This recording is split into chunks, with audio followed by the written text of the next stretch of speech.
Hello વિદ્યાર્થી મિત્રો, સ્વાગત છે તમારા બધા જનું આપણી ચેનલ બડી એકેડમીમાં. વિદ્યાર્થી મિત્રો, આપણે ધોરણ 6માં ગણિતના સ્વાધ્યાય પોથીમાં 1 થી 4 ક્વેશ્ચન આપણે જોઈ લીધા હતા. હવે આપણે આગળ જોઈએ ક્વેશ્ચન નંબર 5. નીચેના પ્રશ્નનો માગ્યા મુજબ જવાબ લખો. એમાં પહેલો ક્વેશ્ચન 2, 6, 8, 4, 9ના ઉપયોગથી બનતી 5 અંકની મોટામાં મોટી સંખ્યા લખો.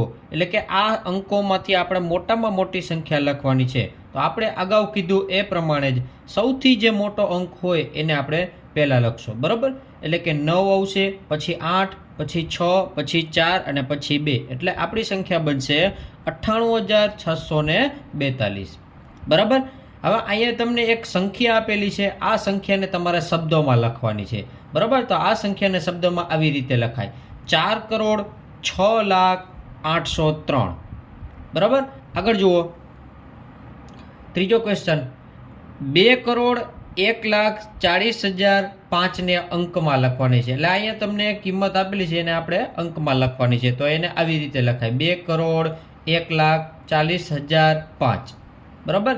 એવી જ રીતે એના પછીનો ક્વેશ્ચન, અહીંયા તમને એક સંખ્યા આપેલી છે, આ સંખ્યામાં એકની સ્થાન કિંમત, જ્યારે પણ આવું કંઈ ક્વેશ્ચન આવે ત્યારે 1 અને પાછળ જેટલા અંકો હોય એને એટલા 0 મૂકી દેવાના, બરાબર. તો અહીંયા 1, 2, 3, 4, 5 ને 6, એટલે અહીંયા 6 જીરા મેં મૂકી દીધા, બરાબર. એકની પાછળ 6 જીરા. એના પછીનો ક્વેશ્ચન 7 કિલોગ્રામના કેટલા ગ્રામ થાય? તો 1 કિલોગ્રામ બરાબર 1000 ગ્રામ, તો 7 કિલોગ્રામ બરાબર 7000 ગ્રામ. રેડી? આગળ વધીએ.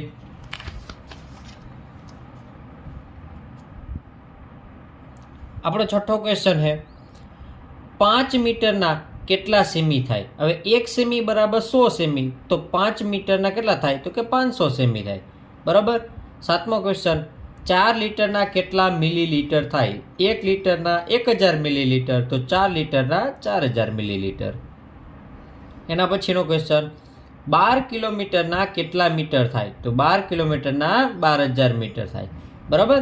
આગળ 6000 સેમીના કેટલા મીટર થાય? જ્યારે આવો ક્વેશ્ચન આવે સેમીમાંથી મીટરમાં ફેરવવાના, તો તમને જે સેમીનો આપેલા હોય અંક એ ઉપર લખી નાખવાના, નીચે છેદમાં શું લખી નાખવાના? 100. પછી જે ઉડતું હોય ઉડાડી દેવાનું. શું વધે છે? તો કે 60. તો આપણો એ જવાબ છે 60 મીટર, બરાબર. આગળ 9000 ગ્રામના કેટલા કિલોગ્રામ થાય? અહીંયા પણ એ જ રીતે કરવાનું કે તમને જો ગ્રામમાંથી કિલોગ્રામમાં ફેરવ્યું હોય તો ઉપર તમારે લખી નાખવાના જે તમને આપેલું હોય તે 9000 અને છેદમાં 1000, બરાબર. એટલે કે અહીંયા આ 3 જીરા જશે, ઉપર 3 જીરા જશે, શું વધશે? તો કે 9. તો એ આપણો જવાબ 9 કિલોગ્રામ, બરાબર. એના પછીનો ક્વેશ્ચન, હવે અહીંયા તમને અમુક રકમ આપેલી છે, એને કેમાં ગોઠવવાના છે? ચડતા ક્રમમાં લખવાના છે, બરાબર. ચડતો ક્રમ એટલે કે સૌથી પહેલા નાની અંક આવે, પછી મોટો અંક આવે, એવી જ રીતે આપણે લખવાનું. તો અહીંયા 30,405, એના કરતાં મોટું છે 40,305, એના કરતાં મોટું છે 40,503, એના કરતાં મોટું છે 50,403, બરાબર. આગળ જુઓ, અહીંયા તમને પાછી એક સંખ્યા આપેલી છે, એને ઉતરતા ક્રમમાં લખવાનું છે. એનો મતલબ એમ કે સૌથી પહેલાં તમારે જે મોટી સંખ્યા હોય એ લખવાની, પછી ધીરે ધીરે નાની સંખ્યા લખતી જવાની. તો અહીંયા સૌથી મોટી સંખ્યા છે 7,08,060, બરાબર. એના કરતાં નાની સંખ્યા છે 7,06,080, એના કરતાં નાની 6,08,070, એના કરતાં નાની છે 6,07,080.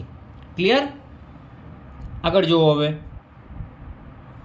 અહીંયા છઠ્ઠો ક્વેશ્ચન, નીચેની સંખ્યાઓને અંકમાં લખો. એટલે કે તમારે હવે આ બધી જ સંખ્યાઓને કેમાં લખવાની છે? અંકમાં લખવાની છે, બરાબર.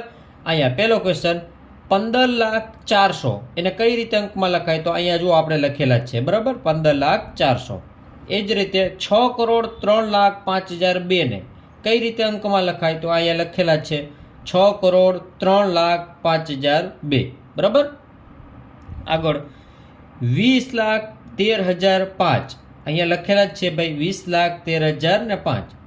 એવી જ રીતે આગળ 7,60,010, અહીંયા લખેલા જ છે 7,60,010, બરાબર. ચાલો એના પછીનો ક્વેશ્ચન છે 7મો ક્વેશ્ચન.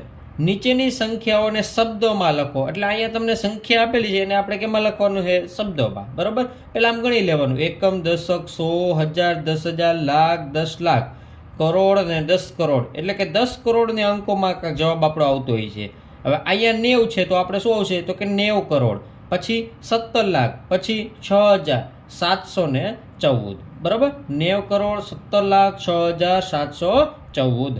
બરાબર. એવી જ રીતે અહીંયા પણ તમારે ગણી લેવાનું એકમ દશકની રીતે.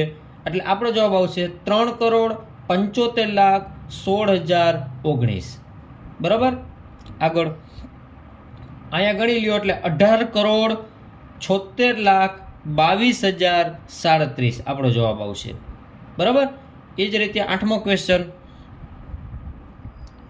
નીચેની સંખ્યાઓમાં લીટી દોરેલા અંકોની સ્થાન કિંમત લખો. એટલે કે અહીંયા જે તમને સંખ્યા છે એમાંથી નીચે લીટી દોરેલી છે ને એની તમારે સ્થાન કિંમત લખવાનું છે. આપણે અગાઉ કીધું એ પ્રમાણે જે અંક હોય એની પાછળના અંક, જે અંકમાં પાછળના અંક કેટલા છે એ ગણી લેવાના. એટલે કે અહીંયા 8 કરતાં પાછળના અંક કેટલા? તો કે 8 કરતાં પાછળના અંક છે 6, એટલા જીરા મૂકી દેવાના. એટલે 8 કરીને પાછળ 6 જીરા મૂકી દેવાના. એટલે આપણો જવાબ આવી જશે. રેડી.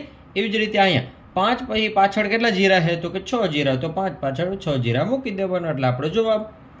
એવી જ રીતે અહીંયા પણ એવી જ રીતે કરી નાખવાનું. બરાબર. 6 પાછળ જેટલા જીરા હોય એટલા જીરા મૂકી દેવાના. એટલે આપણો જવાબ આવી જશે. અહીંયા પણ એ જ રીતે કરવાનું. 2 પાછળ 2, 4 અને 4 ને 3 7. એટલે કે 2 ની પાછળ 7 જીરા છે તો આપણે અહીંયા 7 જીરા મૂકી દીધા. ક્લિયર. ચાલો એના પછીનો 9મો ક્વેશ્ચન. નીચેની સંખ્યાઓને ચડતા ક્રમમાં લખો. એટલે કે તમારે સૌથી પહેલા નાની સંખ્યા લખવાની, પછી મોટી લખતી જવાની. બરાબર. તો અહીંયા આ સંખ્યાઓને ચડતા ક્રમમાં તમે અહીં જોઈ શકો છો કે અહીંયા મેં ચડતા ક્રમમાં લખેલી છે. બરાબર.